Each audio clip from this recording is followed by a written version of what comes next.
आणि आता पाहूया महत्त्वाच्या 50 बातम्या सुपरफास्ट पद्धतीने।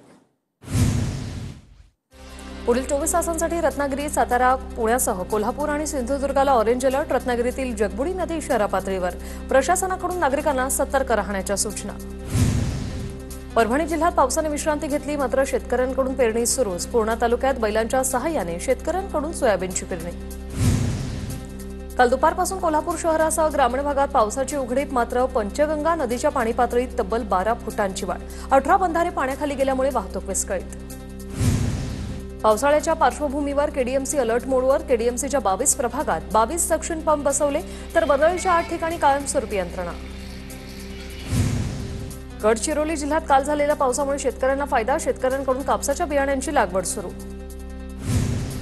मुसळधार पावसामुळे पाटणच्या सांगवड गावाकडे जाणारा रस्ता खचला। स्थानिक नागरिकांमध्ये भीतीचं वातावरण। रायगडमध्ये पावसाची काहीशी उसंत। जिल्ह्यातील नद्यांच्या पाणी पातळीत घट। सावित्री नदी, कुंडलिका नदीसह सर्व प्रमुख नद्यांची पातळी इशारा पातळीच्या खाली। वर्ध्यात पीक जगवण्यासाठी शेतकऱ्यांची धडपड। पाऊस नसल्याने आणि उन्हाच्या तीव्रतेमुळे पिकांचे अंकुर कोमेजून नुकसानीची भीती। शेतकऱ्यांकडून स्प्रिंकलरने पिकांना सिंचन। दमदार पावसाची अजूनही प्रतीक्षा। विदर्भातील शेतकरी पावसाच्या प्रतीक्षेत। जून महिन्याच्या मध्यातही मुबलक पाऊस नाही। येत्या 3 ते 4 दिवसात पाऊस न पडल्यास शेतकऱ्यांवर दुबार पेरणीची वेळ।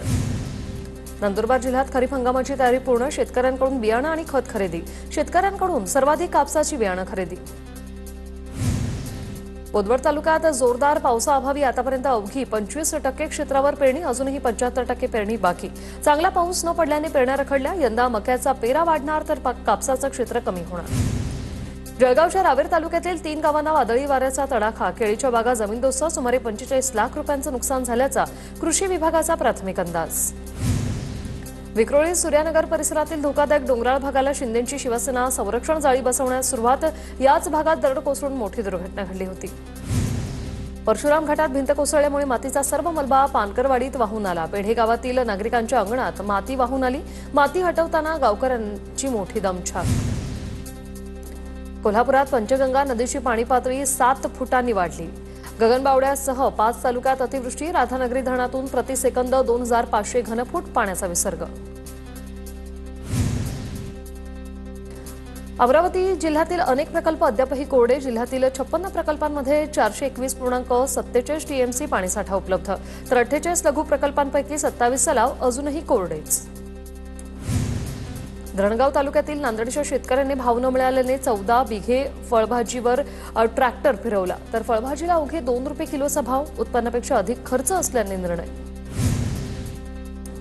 छत्रपती संभाजीनगरमध्ये विद्यार्थ्याचा चिखलातून रस्ता काढत बैलगाडीतून प्रवास। कन्नड तालुक्यातील माटेगावमधील घटना। प्रशासनाने आढावा घेऊन समस्या सोडवण्याची मागणी। वारकऱ्यांच्या शिष्टमंडळाने मुख्यमंत्री फडणवीसांची भेट घेतली। सरकारने दिंड्यांना दिलेलं अनुदान आणि टोल माफी संदर्भात घेतलेल्या निर्णयासाठी फडणवीसांचे आभार मानले। केंद्रीय राज्यमंत्री मुरलीधर मोहोळ यांच्याकडून पालखी मार्गाची पाहणी। पुणे महापालिका आयुक्त, पोलीस आयुक्तही उपस्थित। प्रशासनाकडून तयारीचा आढावा घेतला।